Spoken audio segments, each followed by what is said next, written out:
That green-white checkered should be played in every driver's meeting, every rookie orientation, everywhere we go. You want to know how you put a great show on for the fans, toe-to-toe, heavyweight battle with respect, that was it. Hey race fans, welcome into another episode of Backseat Drivers. Here in Studio 3, joined by Steve Letarte and Mamba Smith. I am Alex Weaver, and the most recent winner in the NASCAR Cup Series, Joey Logano. He wins again at another new track for the NASCAR Cup Series. We'll get into who I picked last week later, but it was a little overshadowed by Ross Chastain and the Best Friends group. I'm sure there's a group text message going around wondering when Ross Chastain's going to have dinner with everybody or send their Christmas cards.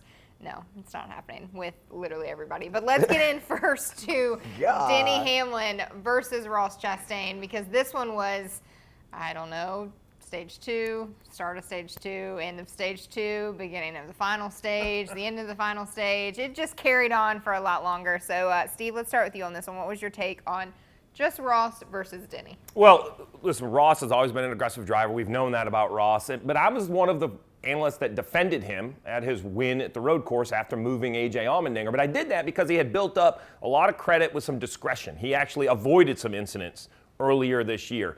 Unfortunately for Ross, in my book, it's totally gone. I didn't love the apology. It's okay that you said it was a mistake. The simple fact is you ran Denny Hamlin over. You, at some point, ran into Chase. Like, you're hitting too many people. He's super talented. There's no doubt about that. But I just think that for the length of these races, the length of the season, and the depth of the field, he has to find a little bit more discretion at times, because you want that discretion built up when it's for a win. Because he's going to have those shots. He's going to have a shot to win a race, and it's going to take a move like that. But can you continue to do it when you've done it back in the middle of the pack over other races? It's going to be interesting to see. Not to mention, we've discussed this, you know, you're making enemies out of folks you're going to see up front and in the playoffs. And what I've learned about race car drivers, Mamba, is they don't forget. And Denny Hamlin, Chase Elliott, all the people he's offended, I don't think you're going to see an issue in Sonoma. I think it's going to be like round 16 or the round of 12. It's going to be when it matters the absolute most at the end of the season. Well, that is what Denny said. So I hear you on he built up some equity in his discretion. But I just don't really think he did. I think he was like that from jump and the whole time. Like, Coda, you knew what he was going to do. He's going to do anything he has to do to win. He'll do anything to get one spot. Now, to your point, that's not necessarily what you want to do in a 300-400 lap race, and you're doing it on lap 100 when you have a long way to go. Or when you know you're in the playoffs and you have to fight and gouge with these guys in the top 5. But I just don't think he cares. And I love it. I love that he doesn't care. It's great entertainment for us. We get to sit back and watch and point and ooh and ah.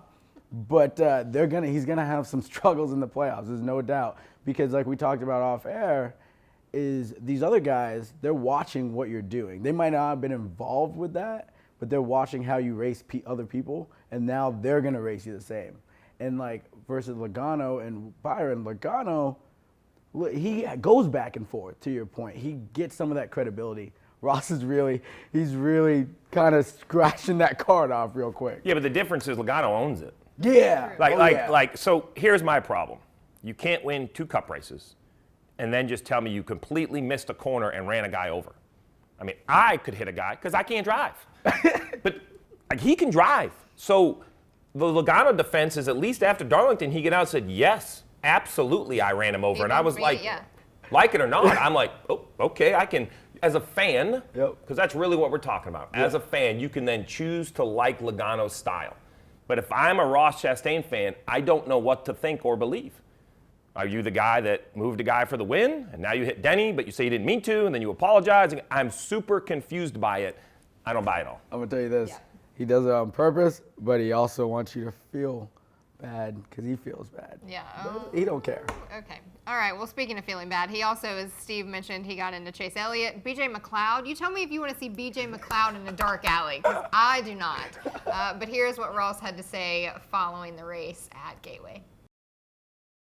Just terrible driving, Jamie. It's one thing to do it once, but I just kept driving into guys. And at this level, I'm supposed to be better than that. And it's a shame for Moose and Advent Health and Jockey and Worldwide Express, and have all these people believing in me, and Justin Marks and Pitbull to put me in this car. They deserve better. I owe half the field an apology, and words aren't going to fix it, so I'll have to pay for it on the track, and almost did today, and then I deserve everything that they do. I can't believe that I continue to make the same mistakes and overdrive the corners and drive into guys. I had time under caution to get reset, and we go green, and I drive into somebody. Well, I have a couple opinions about that. One, you make Jamie Little run after you. Oh, negative. Yeah. Never, ever. She's been on pit road all day long. She's way tired. Just stand there and do the interview. Number two, fool me once, shame on you. Fool me twice, it's a shame on me. So if I am a driver on the racetrack, I am staying far, far away from the one. But Mamba, what was your take on that apology? He said what he said. Whether he feels the way he feels about what he said, I'm sure there's some level that he does, but at the end of the day, those other cars aren't putting food on his table. Now, they can take it away, like we talked about, but if I'm like Justin Marks or Pitbull, that's my guy. I'm riding that horse all the way until the wheels fall off. Well, they got two horses, but I'm gonna ride with Ross. Like he's a winner. He's shown that he's gonna do whatever it takes to win. And as an owner, you support that and you're here for that. Yeah, I think that interview for me was more for the boardroom, perhaps, than the racetrack. Which, if it works, good for him. I'm not one to judge what the people that support him financially are going to say. Justin Marks came out very to the point, black and white, that he's his driver. He didn't think did anything wrong, and he's going to support it. I think that does make a difference. But I think everything we are talking about that happened out of the race cars makes zero difference to what's getting ready to happen into the race car at some point. I also, like I said, it's not going to be next week or 2 weeks or 3 weeks. These drivers have this amazing Rolodex of incidents that they could pull. And when they do it, they go, well, you remember 6 months ago, and they pull it up, and we've all forgotten. Oh, yeah. They haven't, and I don't think they're going to. It's not a photograph memory. It's like a video memory. Yeah. They know exactly what part. It's crazy. Just a simple yes or no. Does Ross call or text Chase or Denny? I bet he tries to reach out. Oh, okay. Now, whether it lands or is accepted, I don't know, but he'd be silly not to. Yeah, whether he needs to. You need to. Make sure you do it. All right, well, there are two sides to every story, so here's what Denny Hamlin had to say after the race. It takes responsibility, but ultimately, it ruined our day, and I think we were kind of racing hard there for a while on him on the inside, and he tried to keep sliding up in front of us and wasn't able to because I wasn't willing to just back off and let him slide up in front, and it didn't take long after he tucked it behind us that it wrecked us. So, the unfortunate part is it didn't look like he got too shy after that, because I think he got the 9 after that one. But we all have learned the hard way, and we've all had to come back around on us, and it'll be no different. And the tag team between the 9 and the 11 is the storyline I never knew that I needed, but I desperately was just lapping it all up. You know what, Dave, makes that interview impresses me more because it wasn't an emotional interview. Right, yeah. Like he wasn't, Very I'm sure stoic. he was mad, but he didn't pound his fist, call him names. He was very to the point that, great, he took responsibility, reading between the lines, don't care. Let me read the context. He was mad because of X, Y, and Z. Because it's hard in the TV coverage to show every battle all the time, and now he says this has happened 2 or 3 times. That makes it even worse for me. And then he just basically said, and he almost puts himself in this spot. I learned. We've all learned. Well, now he's going to learn. The clip is the clip. He went in there and he moved him and he put the 11 in the fence. To your point though, I am impressed. Denny, sometimes I'm like, this is young Denny, and then I'm like, oh no, there's an older Denny, this is owner Denny. Like he crosses over sometimes, and it's very interesting. It's hard for my brain to understand exactly who I'm listening to, but that seemed like owner, older, mature Denny. Like, all right, I'm gonna have to teach this youngin a little bit on how we get things done up here in the Cup Series. So it was very mature and put together. I love that interview. That was the mature driver that won the longest race of the year a week ago. Mm-hmm. Avoid all the issues, not getting any of the fireworks. Oh, look, here I am, battle with my teammate, and he wins the Coke 600. That's the same patient guy. Well, if you visit one of our friends here on the Backseat's Twitter, Bob Pockris, Denny gave a little bit of a more hot take to Bob, I guess, after the emotions had settled in. He said that there would be retaliation coming. He was going to wait for the kill until it was the worst possible time for Ross. So just a swimming around in a circle like a shark. It's going to be great. It's going to be great. Shark. Okay, well, We'll we be are watching all heading the time. to Sonoma this upcoming weekend, and the road courses tend to be a little chippy. So does it continue in Sonoma, or is this a put it to bed for a little while and let's reel it up at the playoffs? Is the 16 racing in Sonoma? Yes. I mean, it might not continue as far as the 11, the 9, and the 1, but the 16, I'm sure remembers what happened at Coda, and I'm pretty sure this is their first time back on track in a situation where AJ is going to be able to be racing up front with Ross, and they will be racing up front. And he doesn't forget either, so I would watch out for that. I think the whole field's going to be aggressive. You have to be aggressive to be successful at Sonoma. Back to the short course, not going to run the carousel anymore, which I'm a big fan of. I think it adds a great passing zone. I think if you're Ross Chastain, you're going to have a team meeting with your own team to remind, hey guys, you're probably not going to see the most aggressive version of me. There's going to be a lot of concessions all day long. This is not the place I'm going to concede positions, because the only way I know to make it better is to somehow, move over and let a guy go, and I don't think it'll make a big difference, but it's the direction I would take at this point. All right, well, for the two sharks of the 11 and the 9, I think watermelon might be on the menu. We just don't know when. All right, next up, let's move it on to Saturday. We saw the Xfinity Series racing at Portland International Raceway. A great show, a packed house out there in Portland. We're excited to get back to the Pacific Northwest. But one guy who left the track, no surprise, really. He doesn't have a whole lot of friends either, but he continued to ruffle feathers, this time with Noah Gragson. Ty Gibbs wins a lot of races. He's become quite the road course ace, and once again, no Christmas cards. So, Steve, let's get your take on Ty Gibbs. So, each Ty Gibbs issue by itself doesn't strike me as, oh my goodness, I can't believe it happened. And I would go as far as to say that if it was a Joey Logano or Denny Hamlin or Kyle Busch, I might even overlook it because they have a resume of race wins and championships amongst most of them. And just, I think there would be some credibility and some overlooking. The concern for Ty Gibbs, he's too young and too good to have this be his style. Ty Gibbs is going to be in great equipment his career. He has partners that support him. His grandfather's a team owner. He has everything going his way. It's unnecessary to build this reputation within the Xfinity Series and the Cup drivers who watch that this is how you race. So I would love to see Ty Gibbs to learn a little bit of discretion and a little bit of artistic flair. Like the best, the Jeff Gordons, the Matt Kenseth, the ones that they all got their shots in. They did it with that artistic flair where it wasn't so black and white, like, oh, well, he wrecked him. You have to be like, well, did he? Or did he kind of? Ty needs to learn that. And I think that, every race car driver needs to prove how good they are. Yep. I believe he's kind of done that, right? Like, he's everyone's pick to finish in the top 3 of about every race. So now let's move past that. Let's move on to what type of race car driver you're going to be through your career. And I think he's not making enemies. That's not the point. He's building a reputation that's going to take a long time to dissolve, if ever, as he moves up through the ranks.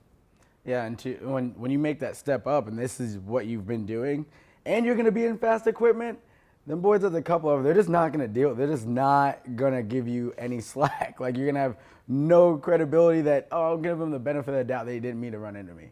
I'm going to take a note out of Jeff Burton's book. He said driving a race car is like using a scalpel.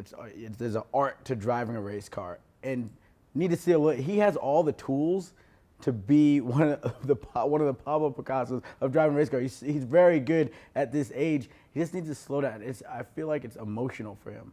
He gets into these situations where he loses his head a little bit, and it's in small instances, but those instances really show up in a big way. Whether it's with Sam Mayer at Martinsville, where that should have just been a conversation and maybe a little bit, and then you don't take the helmet off and the whole situation. Like, if you're going to do that stuff, there's a mindset that you have to have. And I just think he needs somebody to big cousin him a little bit and be like, hey man, let's just slow down a little bit. We're good. He just needs a little bit of big cousin work. All right, well, we love conflict on track here in the backseat. So now let's get to, I can't believe I'm calling in this, the non-conflict, Joey Logano. Ran a clean race. He is becoming quite the closer. This is his second win of the season. He won at Darlington and now at Worldwide Technology Raceway. He's the 4th driver in the 2022 season with multiple wins, so Joey will be in the playoffs. Logano, is he the new closer? I picked him to win. Do you remember seeing that? I didn't actually, no. I don't remember being here for that either. Just kidding. But I did pick him to win. The new closer? Like, I don't think so. Like, I think closer is like, he hasn't done that a ton. Like, this isn't his like MO. He usually, when he wins in a dominating fashion. So I wouldn't say he just kind of rolls up and wins. I will say though, watching him and Kyle Busch go toe to toe for the second time this year, because they did it at the Clash too, was fun. And there's no love lost between those two guys. But you talk about maturity and driving with an art. That's what they did. They didn't run over each other, and two guys that you would expect to run over each other for a win.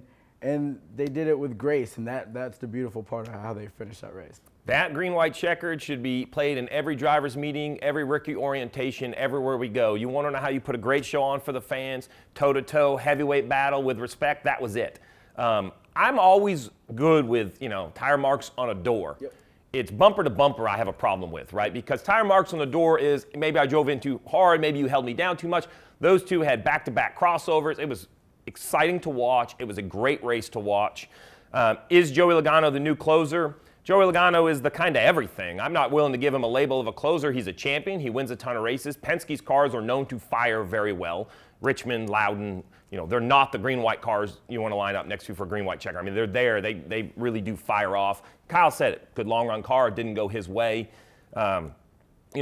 Age, success, championship, if you start putting all that in, Joey Logano is quickly becoming one of the most valuable drivers in the garage. I'm not saying he's the most talented, he's going to win the most races, nothing like that. But if you are, a brand new team, we talk about new teams all the time. If you're some billionaire that's going to come in and buy a NASCAR team, how would you not look at Joey Logano? Because he can bring maturity, he can bring wins, he brings a level temper. He brings a lot of things that I think are attractive to both partners on the side of his car and owners. So Joe Logano, impressive. I think he's the guy that we thought he was going to be now. Like, he's grown into that. And at the beginning at Gibbs, it was like really kind of rocky. And then he made the shift to Penske and became a champion. And now he's becoming that guy. You can rely on Joey Logano. Yeah, he has sponsors sign up for a really long time to be on that car. So there's a lot of faith in the 22 in Joey Logano, and another win for this season. So he's locked into the playoffs. All right, on the flip side of things, one driver that all three of us at this table have said that a win is coming eventually. You just can't get there, is the aid of Tyler Reddick. So, Steve, I want to ask you on this one. If you're his crew chief and watching this kid, because he is young, he's fresh in his career, he has definitely lit a fire over there at RCR, but what would you tell him when it comes to getting the monkey off the back and going after a win? So, I really put some thought into this because it's a tough question to answer, because what is Tyler Reddick? Who should he be? What his aggression level should be? I was in the booth and watched him drive what I considered too aggressive every single lap, and he proved me wrong as he hosted the championship trophy in the Xfinity Series for the second year in a row. So my opinion on his aggression was completely proven wrong. Move forward to the Cup Series. He's fast, and he's there at the end of some races, but not all. If I'm Reddick's crew chief, I think I let him know we support his aggression. That's the pace. Every driver I hear from says you have to overdrive this race car to make it good. I think what I would be saying is, listen, maybe we can't do it for the length of a Cup race. So let's be you to get started. Let's try to find that middle third where we both agree we are literally just going to log some laps. Let's get you to relax, because you can only play with fire so long, right? And maybe the race is just a smidge too long. It's not a talent. It's just how many times can you miss, right? And I think that would be the conversation. I don't want you to not be you. I don't want you to not be the Tyler Reddick that deserves to have this seat at RCR, who's making RCR better. What I want to do is try to make you the best version of you. So I don't care if it's code words. I don't care if we have this pep talk. Let's just try. Let me find a run where I put tires on the car, and I don't really need you to do a whole lot. I don't need you to go forward. I don't need you to go back. You know what I need you to do? And I've heard these terms all the time. Me and Dale Jr. used to use a lot. Hey, man, I need you to log me 50 here. Just go give me 50 laps. Don't hit anything, move a groove off the wall, don't upset anybody. We have a great car, we have a winning car, you're a winning driver. Just log me 50 laps. At the end of this 50 laps, then we can re-engage again.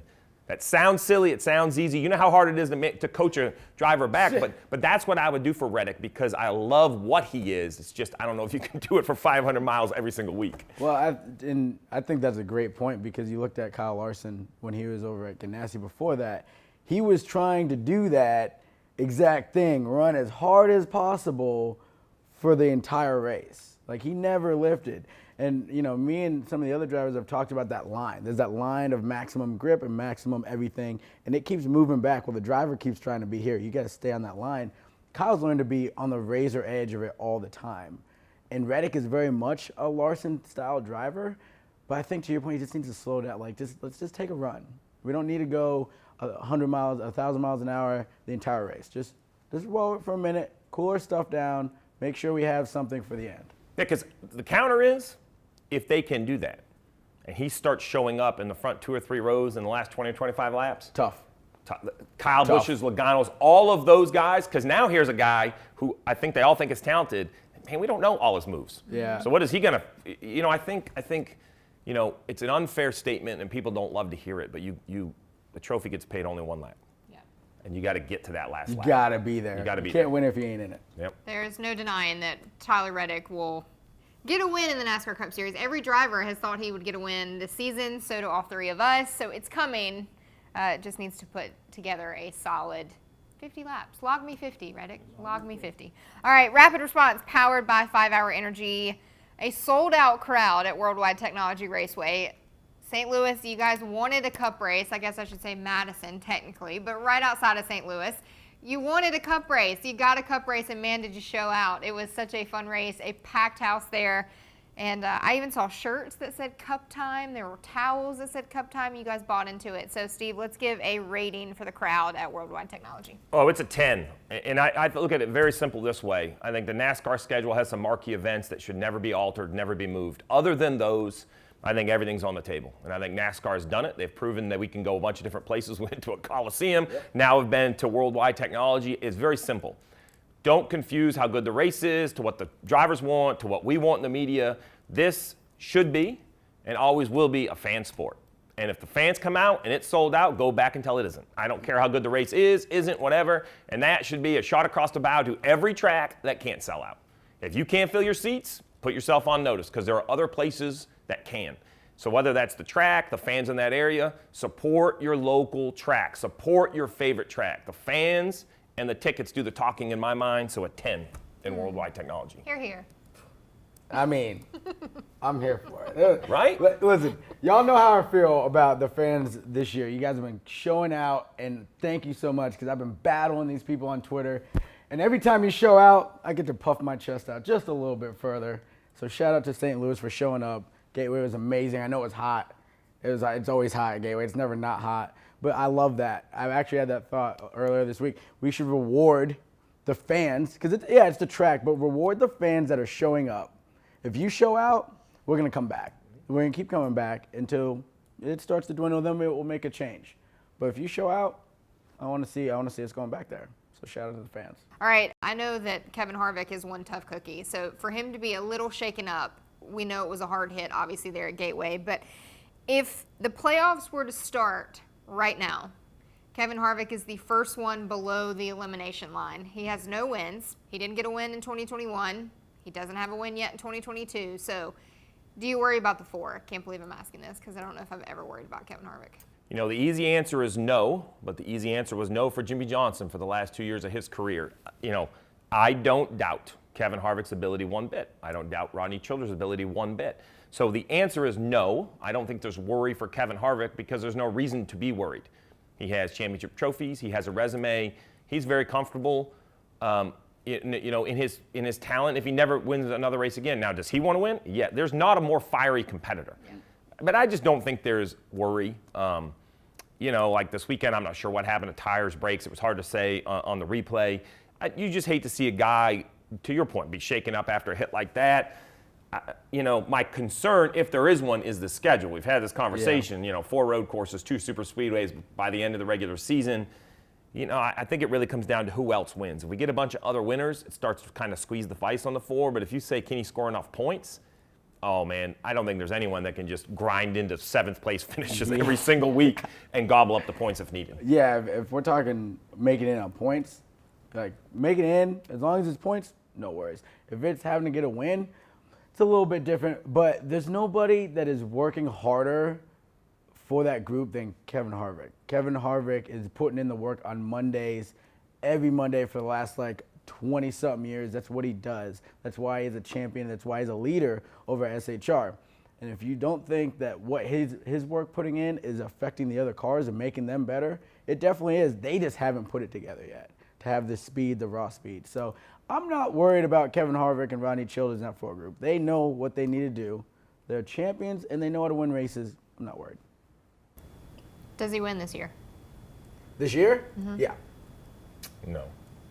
I think Harvick wins in the playoffs, but I don't know if he makes the playoffs. So that's interesting. I couldn't see him, the Tony Stewarts, the Jeff Gordons, the Dale Juniors. We've had a lot of big stars either make it and then get eliminated early and then win in Martinsville or something in the fall. Yeah. Now, you could sell me on a win when it doesn't matter for the championship but matters a lot for the man's career or at least for the team. Yeah. You could sell me on that. Okay, good.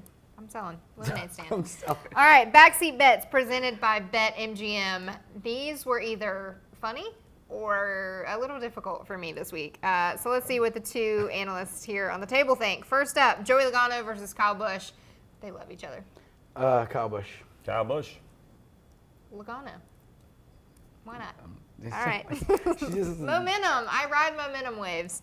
All right. Next I'm up. writing these down because you claimed you won so many last week. Yeah, got it. Next up, Ross Chastain. This is what I meant by funny. Ross Chastain versus Denny Hamlin.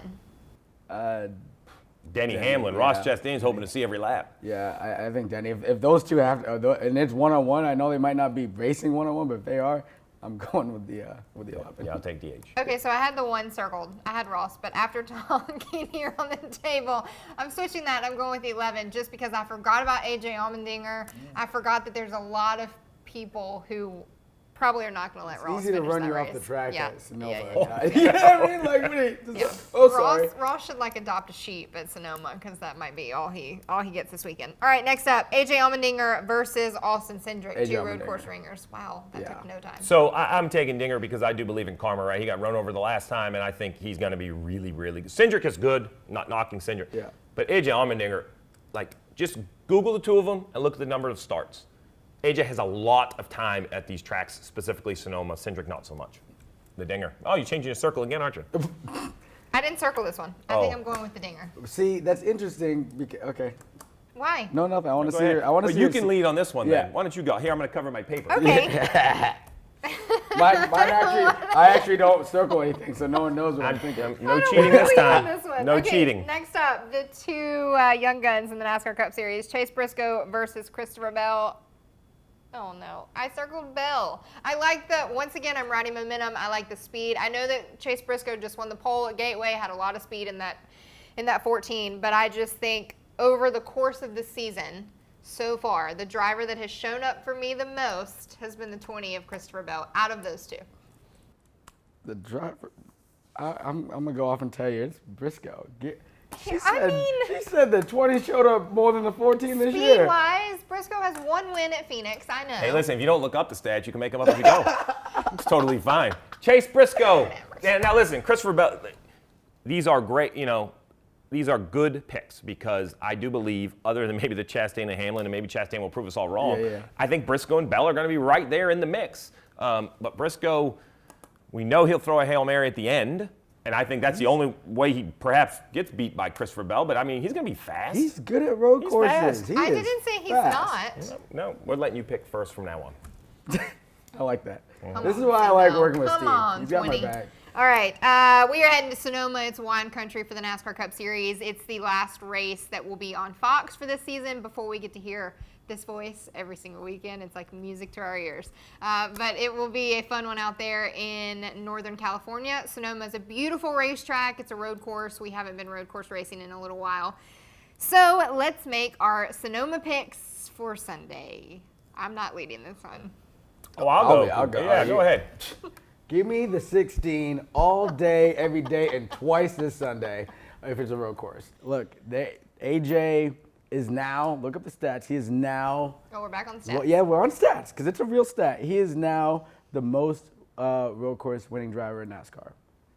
Not the cup, I got you. across the board. That is impressive. Congratulations, AJ, for this weekend and your career. It's been awesome watching you run the road courses for sure. And I think you're going to get another one this weekend and make that gap a little bigger. He was Mr. Road Course. He's been a little quiet, but he finally got that win on the oval, got everybody off his back. Chase Elliott. Yeah, Hendrick okay. Motorsports was nowhere to be found. It appeared for most of Gateway they were good, but not what they want for good, right? And I think that I didn't even have to cheat. Oh, see, she's going to claim I cheated. The truth is, Chase Elliott, I believe, is going to go out there. Now, there's going to be a great battle. There's no runaway in this field, but I think Chase Elliott goes out to wine country, back to the short course, which I love, and gets the win. Alan Gustafson, Chase Elliott, exclamation point, get another win. I'm back on my regular scheduled business. The 9 is written in all capital letters. I'm with Letarte on this one. Give me the 9 at Chase Elliott. We'll see you on Sunday. We're racing at Sonoma. I hope you guys show out up there in Northern California. It's such a beautiful racetrack, so enjoy it. We'll see you right back here next week on Backseat Drivers. But tune into the race this Sunday at 4 p.m. Eastern on FS1. Steve Mamba, always a pleasure. See you guys next week. Thanks for watching. Subscribe to our channel for more clips, highlights, and full-length episodes. Also, check out NASCAR.com to stay up to date with all the latest news.